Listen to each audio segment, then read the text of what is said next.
Yo, what's going on, everybody? Welcome back to the Good Mornings or Good Night Stars podcast. For everything from games, predictions, updates, news, I'm your host for now and forever.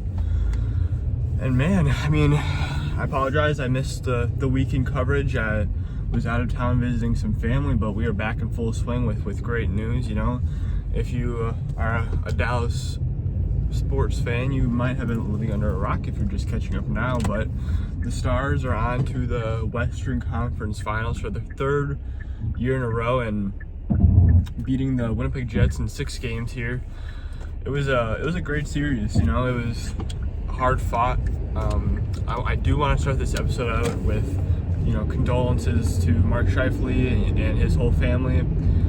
Just absolutely tragic news that he got Friday, you know, and to still play and play your heart out, leave it all on the ice. I think he really made his father proud. So my heart goes out to him, and you know, and the rest of the Jets as well.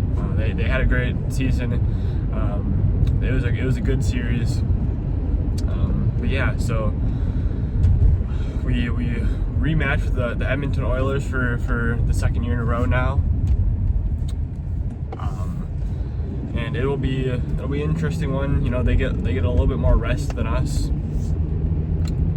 We finished Saturday. They finished Wednesday. I want to say Wednesday or Thursday, maybe. So there you go. So they will have a few more days rest than us, but it always depends on which team you're asking, you know, if rest is better or not, or if you're resting too much, you know, so I'm not going to read into it too much here. The Stars have played well enough to earn themselves an extra 2 days, I guess, without having to play that Game 7. But yeah, as far as what it's going to boil down to, I think there's some key aspects in every area or every aspect of the game. You know, starting even in the back end with, you know, the goaltenders, Stuart Skinner and Jake Ottinger. I mean, last year, you know, we saw Ottinger kind of get outdueled by Skinner a little bit. He played to his credit. Skinner played really well that postseason. Now, which Skinner are we going to get, or are we going to see against the Stars this year? Are we going to see the LA Kings Skinner that, you know, got pulled for Calvin Pickard and who let in insane last-second goal against the Knights? Or are we going to see the Skinner who showed up games 4 and 5 and shut out the number 1 seed in the Pacific? Whichever Skinner we're going to get, we're going to have to figure out how to get past him and how to manage him. But you know, as far as that goes, this year I have a lot of faith that we'll be able to. I mean, we beat Connor Hellebuyck, who is going to win his 3rd Vezina and is up for, you know, a Hart, and who, no, not the best playoff performer and didn't play great for those first 4 games, or not even the first 4. I mean, I would say two, maybe 3 of our wins, if you want to count, you know, Game 3, were really close, and ones that Hellebuyck definitely kept the Jets in more than you know, take them out of that game. So beating a goaltender like him, who I think is pretty obviously a step up from Skinner, probably multiple steps up.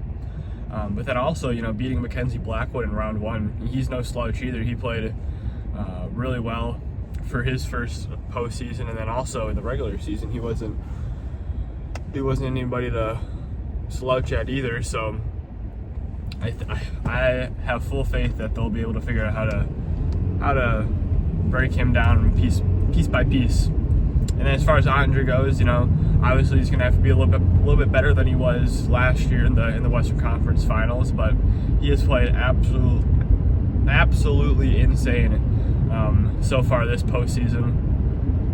I think he has the second most goals saved above expected, just behind, you know, Frederick Anderson, who is just on another level right now. But yeah, he's played great. You know, as long as Andre can keep that confidence and continue to play well, I think we have a pretty clear advantage in net. I have seen some talk and some conversation about, you know,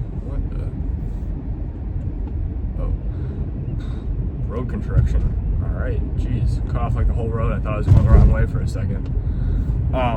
Anyways, there has been some talk that Oilers fans might want to see Pickard back in net once he gets healthy. You know, whether or not that happens, I think kind of depends on how Skinner is playing up until that point. I don't think you would go back to Pickard game 1 if he's healthy, just because, you know, it's pretty hard to bench a guy who's got back-to-back shutouts. And it's not even like Pickard was playing insane hockey. I mean, he was getting them the wins, he was saving enough, but I think his save percentage was below 900, and just didn't have great numbers to begin with, except for the win category. So I think you stick with Skinner until he fails you, obviously assuming Pickard is healthy. But then as far as the defense goes, I think that'll be the big question of this series. You know, you got Matthias Ekholm, who I believe the last time I checked, I saw that he was going to play at some point in the Western Conference Finals, but just they weren't sure when. So kind of like a Heiskanen situation where he's very close to being ready to go, but kind of the when isn't 100% known yet. So that'll be interesting. I think that'll make these first few games for the Stars that much more important as well. You know, you have the home ice already, you have a lack of Ekholm. It's the advantages are definitely there to take an early lead in the series, so they need to capitalize on that. But then also, they have done kind of very similarly to what we've done without Heiskanen for the first 2 rounds. Is, you know, they've played without their number 1 defenseman. I mean, Evan Bouchard is an amazing offensive defenseman, but you know, Ekholm is just kind of on another level as far as the defensive side goes. So whether or not he is able to have a big impact immediately will be very important for the Oilers. And you know, the rest of their core isn't anything to kind of sneeze at either, though. I mean, they have gotten through 2 rounds. They basically completely shut down Jack Eichel and Mark Stone in that Vegas series, so they are definitely dangerous in their own right. But and then as far as Dallas goes, it looks like Heiskanen is going to be 100% in game 1 would be my guess. He played north of 20 minutes a night, which I believe is what Peter DeBoer said, or that was his criteria for going back to 6D, 12 forward. So we'll probably see that, you know, whether or not Heiskanen continues to play closer to the 20-minute than the 25-minute mark. You know, we'll kind of have to see.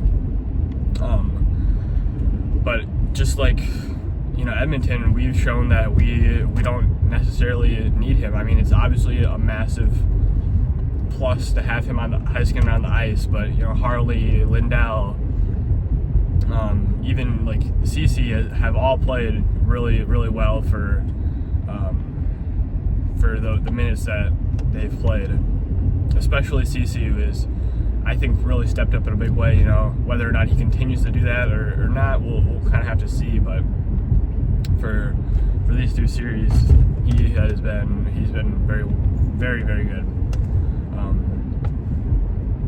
And then as far as the offense goes, it's a bit weird, you know. I think for most of, you know, McDavid's career and from the Stars from that point, the narrative has kind of been, or the identity of each of these teams have been, for the Oilers, you know, it's McDavid and Draisaitl, and in more recent years Bouchard as well, and those are kind of the 3 that carry this team offensively and get them through, you know, the years they have bad defense, or the years that they where Skinner is playing bad or the goaltending is subpar, that they can kind of mitigate that with their offensive ability. And then for the Stars, it's been, we don't have that star guy, but we have depth. We can roll 4 lines and have confidence that each and every one of them have a chance to score every time they hit the ice.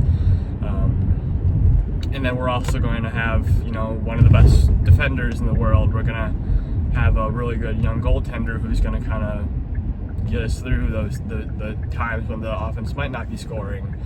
But now that's kind of flipped. McDavid and Draisaitl are obviously still doing their thing, but now it's the Oilers' depth scoring has really stepped up in a big way. Corey Perry, Connor Brown, those kind of guys have all, the entire bottom 6 really has all contributed at what seems like some point within these first 2 rounds. And then for the Stars, it's kind of been the opposite. You got Mikko Rantanen at the trade deadline. You made moves for guys like Granlund, who's now on that top line and who has that hat trick. But as far as the middle 6 goes, outside of Wyatt Johnston, it's been ghosts.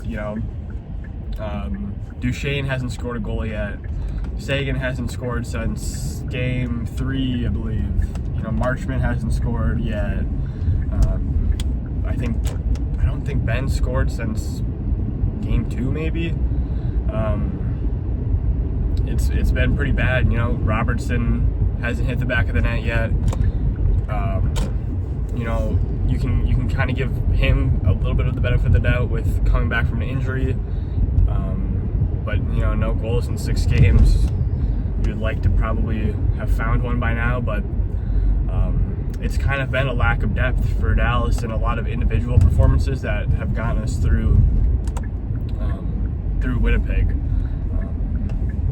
Now, not that this is like the most concerning thing, because if you take out game 6 and game 7 of the Avs series, it has been a well-rounded game.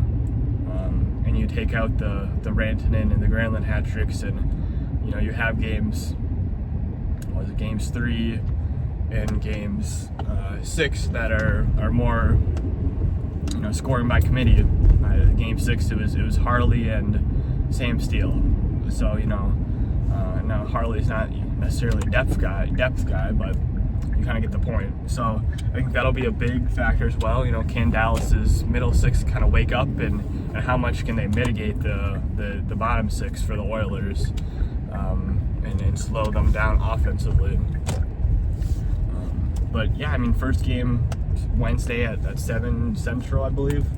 It'll be a big one. I think the Stars really need to do a good job of taking care of home ice. Even if it's just splitting the series, you just can't go down 2-0 to the Oilers. It seems like a pretty unfathomable comeback. But yeah, so this is going to be the end of the Good Night Stars podcast. I'm your host, and I hope this was a good watch on your commute for my commute. And I'll see you next time.